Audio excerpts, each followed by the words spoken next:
नमस्कार हजुरहरू सम्पूर्णमा। सदाझै आज पनि यहाँहरू सामु एउटा गजल लिएर आएको छु। आशा छ हजुरहरूले मन पराइदिनु हुनेछ। गजल वातावरण सम्बन्धी रहेको छ, स्वीकार्नुहोला।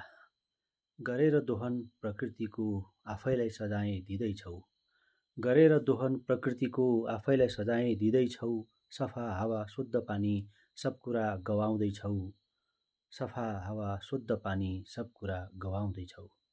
हिजोसम्म हरियाली थियो खोला नाला बग्थे निश्चल, हिजोसम्म हरियाली थियो खोला नाला बग्थे निश्चल।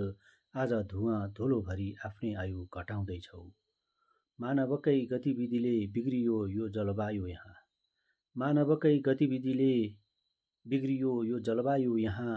हिउँ पग्लियो हिमालको सङ्कट निम्त्याउँदैछौँ, हिउँ पग्लियो हिमालको सङ्कट निम्त्याउँदैछौँ। प्रकृति र मानवको सम्बन्ध त थियो अनगिन्ती, प्रकृति र मानवको सम्बन्ध त थियो अनगिन्ती। स्वार्थभित्र अन्धो बनेर त्यो साइनो मेटाउँदैछौँ, स्वार्थभित्र अन्धो बनेर त्यो साइनो मेटाउँदैछौँ।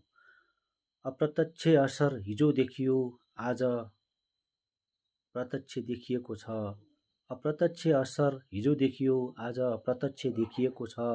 भोलिको त्यो भविष्यलाई कस्तो संसार छाड्दैछौ, भोलिको त्यो भविष्यलाई कस्तो संसार छाड्दैछौ।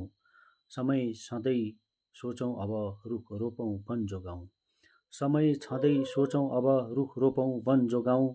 संसारलाई बचाउन चेतनाको जीप जलाउँदैछौँ, संसारलाई बचाउन चेतनाको दीप जलाउँदैछौँ। गरेर दोहन प्रकृतिको आफैलाई सजाय दिँदैछौँ, सफा हावा शुद्ध पानी सब कुरा गवाउँदैछौँ, सब कुरा गवाउँदैछौँ। धन्यवाद।